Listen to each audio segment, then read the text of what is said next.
What's going on, everyone? Juicebags here, and welcome back to some Dungeon Defenders 2 in another Ancient Power build for Onslaught. I am on floor number 67 now in Siphon Site D, and this particular playthrough still working it with heavy Ramster action. So we're going to have lots of Ramsters in the mix here. We're going to be using this relic with Go Boo Boom and Power Servo, and then Deadly Strike's defense rate and destruction. I am probably going to throw a PDT in the mix somewhere with Piercer and Anti-Chaos, Vamp, Defense Rate, and Destruction. Definitely going to have some Flamars in that Flyer spawn camp lane up top.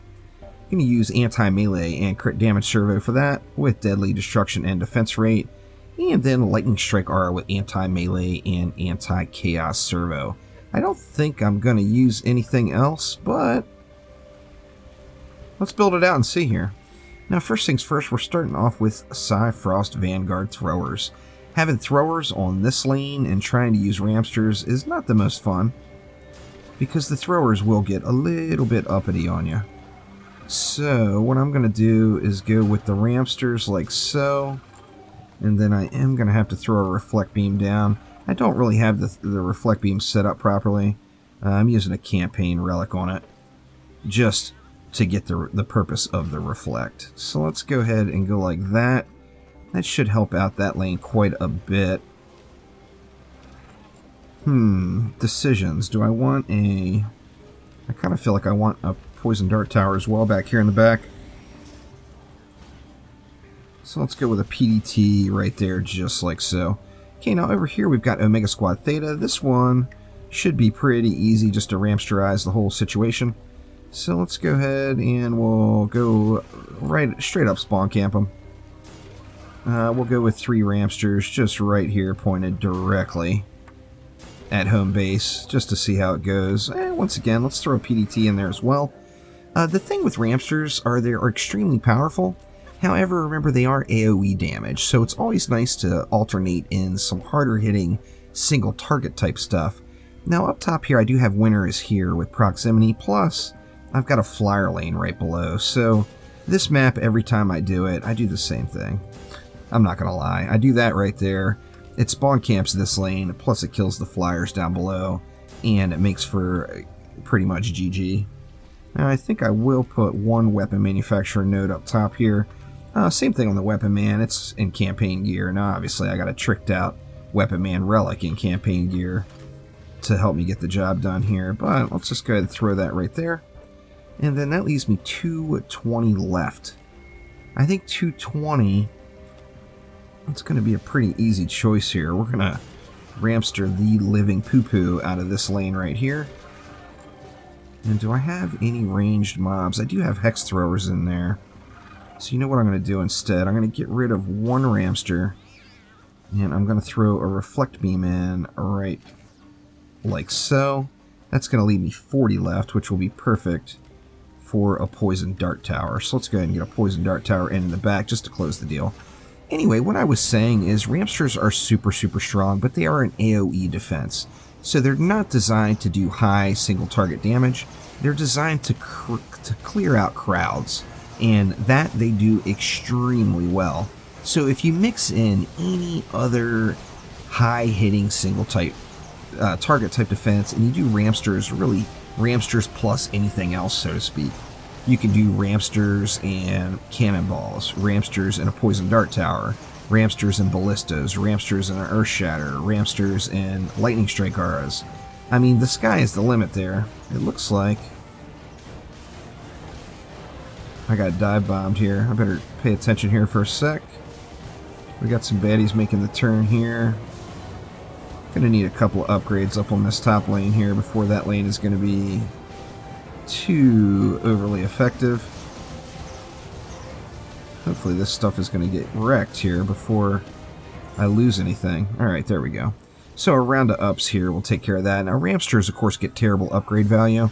However, I am exceptionally lazy and I'm just gonna upgrade these instead of repairing them. Even though it's not a very good use of my mana, the smartest thing to do would have been to repair those and save that mana to upgrade other lanes.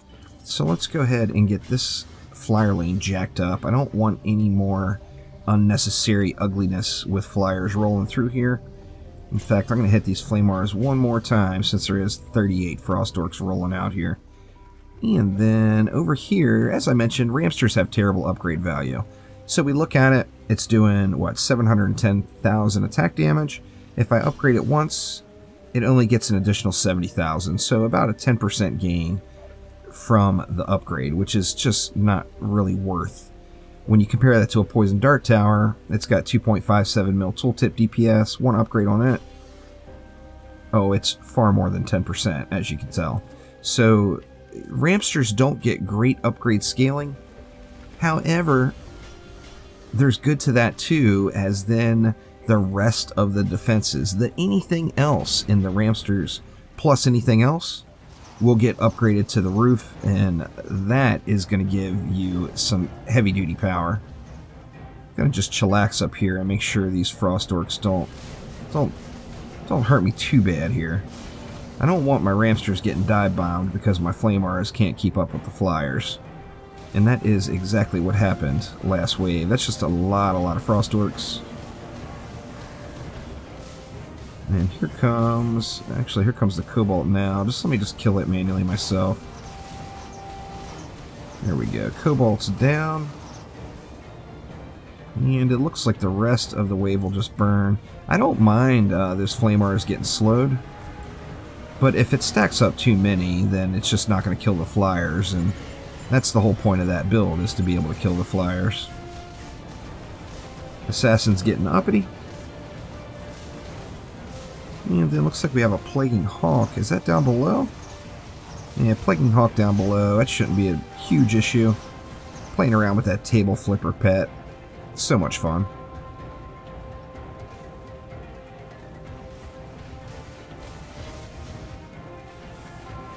And there we go. Alright, making our way around. We're basically going to do the same thing. We're just going to get everything else upgraded. Ignore the Ramsters, get everything else full upped, and let it just wreck faces here. That should be a nice little bit of upgrades there. Didn't look to see how many Frost Orcs were coming out this wave, but I'm sure it is a whole truckload of them. By the looks of all these defenses getting freezed, it certainly is. The Freezy is in play. Just going to keep an eye out for those Flyers. As soon as they get about halfway, then I just want to go ahead and give a little bit of help down there. You can do one of two things. I mean, your Auras will completely kill them up top, if you can keep the Frost Orcs off of them. Making pretty decent progress though. Only 100 mobs left in wave number 3. And we are looking good.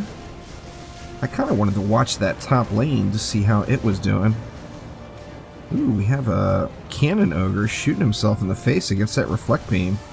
I guess that Reflect Beam paid off big time against the Ramsters there. And then one more Dive Bomber. It looks like it is dead. Let's check it out up here. That Reflect Beam got the job done there. That Cannon Ogre was point blank here shooting at the core. So good stuff right there. See, I'm at 860 now. I could still do some ups up top here. And I'm assuming that's probably the thing to do. Now that leaves me 200. Let's see. Let's get this Poison Dart Tower jacked up just a touch. And we'll let wave 4 get rolling here. Definitely want to keep an eye on the bosses, though, as they're coming out. That lane up top is a little bit sketchy with that turn right there, using Ramsters like that. Basically, I have no last resort, so if anything pushes through the Rams, it is just over. However, they seem to be getting it done. Not much is making the turn here at all. I took a ton of damage there, but it was able to burn the assassin off of me as well. Whew. Get out of the way here and get myself healed up. Okay, we got the captain coming from up top. Let's give him a little bit of love. And then looks like we got another Plaguing Hawk down below on the bottom. Plaguing Hawk just getting smoked down there. Whew.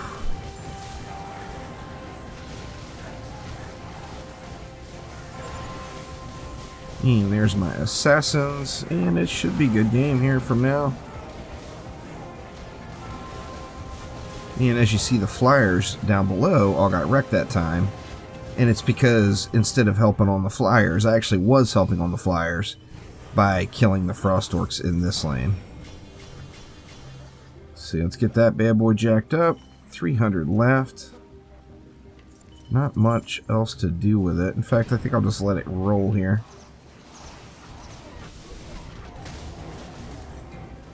Let's give a little help here. I just want to keep an eye out for flyers.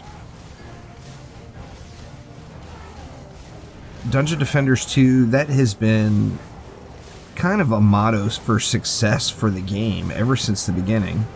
Keep an eye out for flyers. It used to be a day where anytime you lost a map, like back in the Nightmare 4 days, if you ever lost anything, it was because of flyers. Because you just missed them.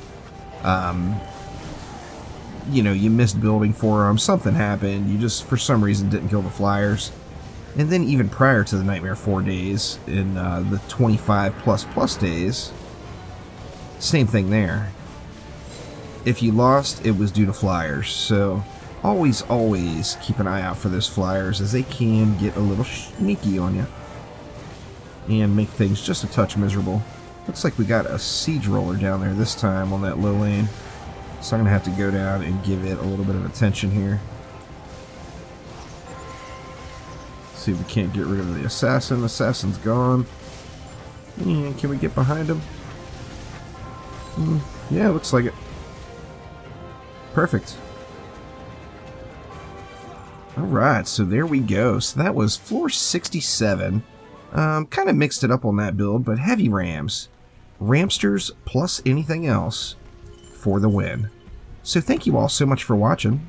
Make sure to click that like button, please subscribe to the channel, and I will be back soon with more Dungeon Defenders 2. You can count on it. Thanks again. I'll see you next time.